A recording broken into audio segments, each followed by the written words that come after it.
Good morning and welcome to America's Home Cooking. Today I am making rolled milk biscuits. This is a 1930s recipe.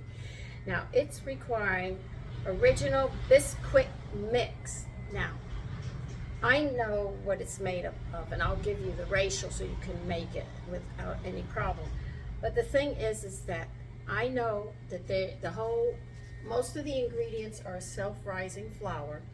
And then they add butter, shortening, or oil to it. Now I know that butter, shortening, and oil will go rancid if left in on a shelf for a long time or anything else. They have to be contained in a cool spot. So I know they had to add additives or preservatives. And we've talked about preservatives already and what they are. So you know that that's not the greatest thing for you. Now, you're going to heat your oven to 450. At the end, I'll actually give you the ratio so you can make your own Bisquick. All right? Because I got a lot of recipes here too. They even have a rolled water biscuit, and they have other ones in here. But this is a 1930s recipe. All right? So I'm going to be going back and forth as I'm reading this. Now we need 2 1/4 cups of Bisquick. Now I'm going to show you how we're going to do this.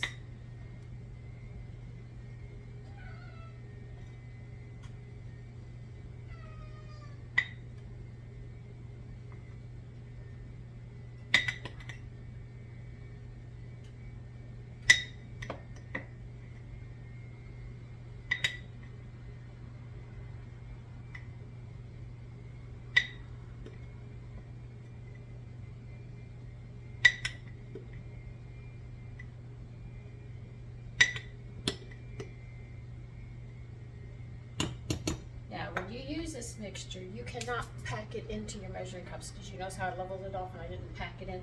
So they said this will interfere with the rising of it. All right, so we have our 2 1/4 there.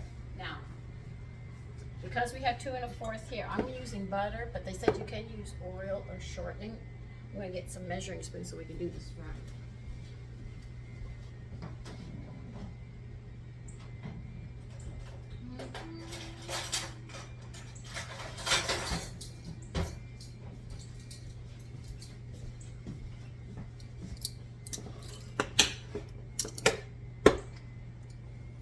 Okay, we need to add, I'm going to be doing some math here, so just give me some time while I get all of this going.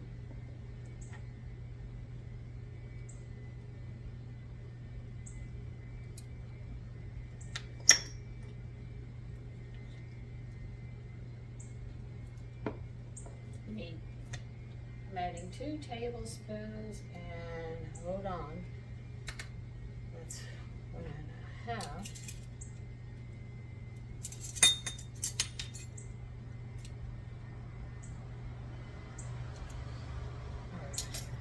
I got 1 1/2.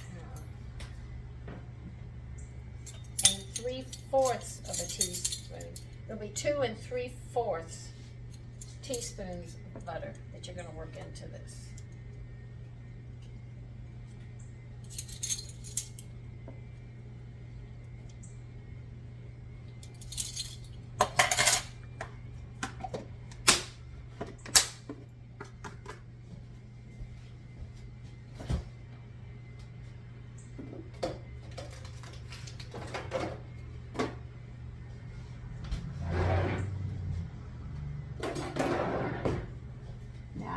They say if you use oil and Bisquick, you have to make sure that you work it in thoroughly. You're going to make your Bisquick on your own.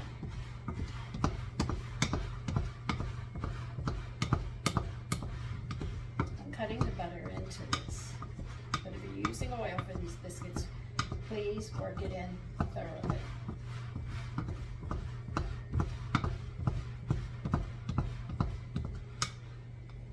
Okay, I have my Bisquick. That's it. That's all you have to do. So what we're going to do now is what I think everybody knows who makes biscuits. We're going to add 2/3 of a cup of milk into this. and work it with a pastry or 2 knives or something. You don't want to handle it any more than you have to, because we're going to be handling it a lot once it goes on the counter.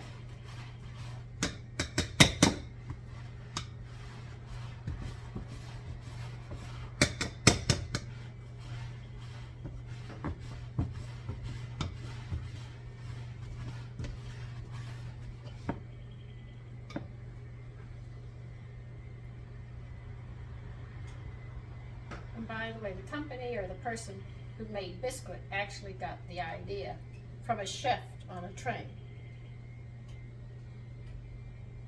So the guy who really did it was the chef on the train.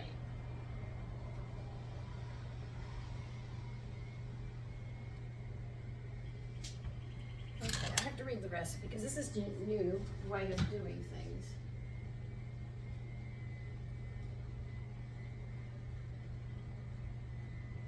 Now they want us to beat this.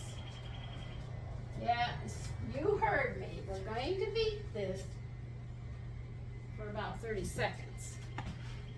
Okay, and that's what they want. I think I pretty much did that with the pastry cutter, but anyway.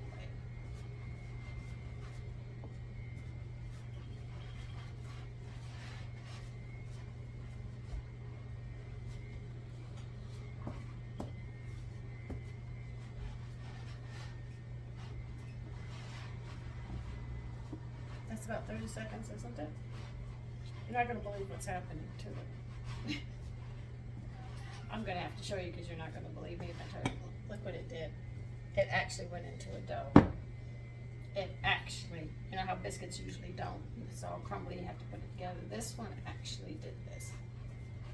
Okay, no, I don't need this one anymore. All right.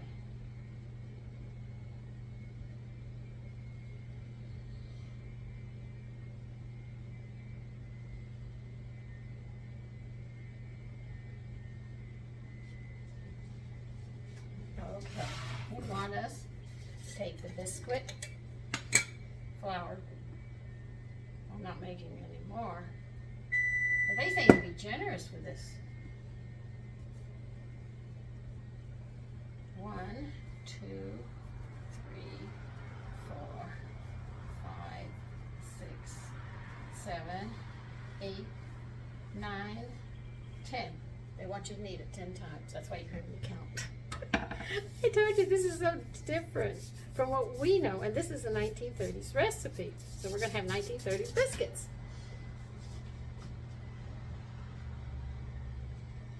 All right, we have to pat it 1/2 inch thick, and they want a 2-inch round biscuit cutter.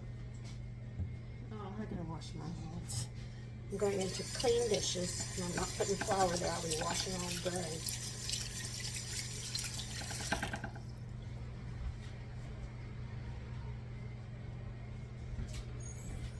So they want a 2-inch biscuit cutter. Let me see what I have. Yeah, I have a 2-inch.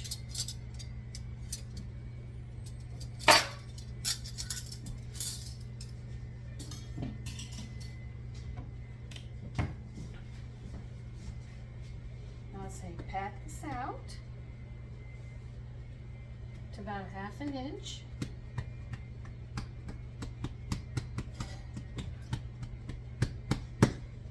They want this greased.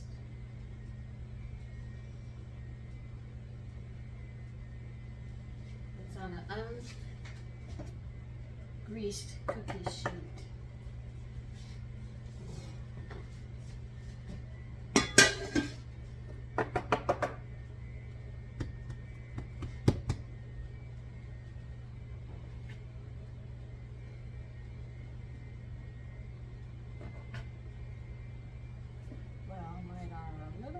It keeps growing as you're doing this. You're going to notice that it's going to start taking off. That's what it's doing with me.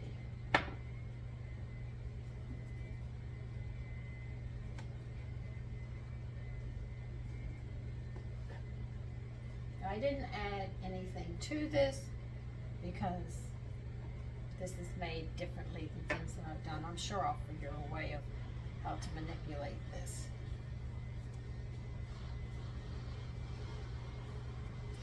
You have to dip your cookie cutter, well, biscuit cutter into flour. They want you to do it into the Bisquick.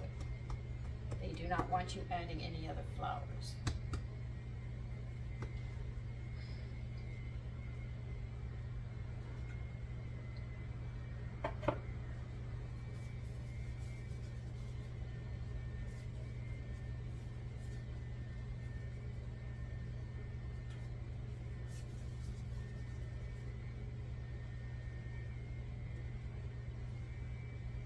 Okay.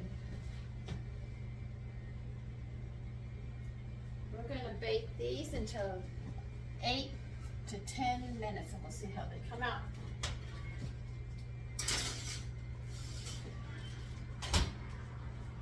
And I'll see you then, okay? Well, no. Wait a minute. I better give you the recipe before I forget to give it. All right. Now, you are going to need, you know, the self-rising recipe I gave you? I'm going to have to go get it to remember it, so hold on. Okay, we're going to give you 2 recipes to make sure that you get them. For self-rising flour, you need 1 cup of all-purpose flour, 1½ teaspoons baking powder to 1/4 teaspoon salt. That is the ratio for 1 cup of self-rising flour. Now, when you want to, instead of buying Biscuit and you wish to make your own Biscuit, you need, here's the second recipe I'm giving you for Biscuit. Remember that. 1 cup of all-purpose flour, 1½ teaspoons of baking powder, and 1/4 teaspoon salt, plus 1 tablespoon of butter or oil or shortening, and that's Biscuit. So see, they are the same, but Biscuit adds the shortening to it, or butter or oil, whatever they add. I don't know what they add, but the thing is that whatever they add, if you're going to make your Biscuit and you want to make it and put it into the refrigerator, they say make sure that if you use melted butter, that you incorporate it thoroughly. If you use oil, the same thing. It's got to be well incorporated, and you can keep it in the refrigerator. But remember, it will have an expiration date. I'd rather make the self-rising flour, so when I sit there and make a cup of flour and 1½ teaspoons of baking powder and 1/4 teaspoon of salt, when I measure out the Biscuit, I will do the ratio for the fats at that time and put it in, work it into it, and then finish up with the Biscuit recipe, because my refrigerator has a lot of food in it, okay, number one, and I don't trust storing it that way in the refrigerator, and I'm not going to buy Biscuit out in the store because I know these are perishables, the oils and stuff, so I know they have preservatives in them, and I'd rather just bypass that and take this little step. But anyway, I gave you the Biscuit recipe, the same that they use in the box, except you'll be making your own. And I've also given you your self-rising flour, so you can make your own as well. At least you know what you're putting in it, and you know it's more nutritious for you and your family. Take care. Bye-bye. Okay, here they are. As you can see, they really, really grew. Well, I think if nothing else, I should try it, right? I remember what these are. Look at that texture. Isn't that beautiful? This is a bit hot. Let me turn this a bit.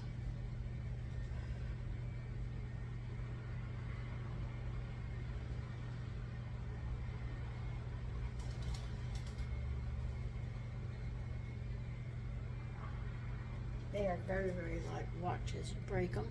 Look how they just open up.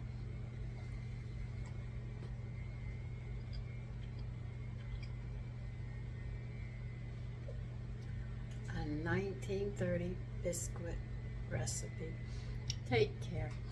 Bye-bye.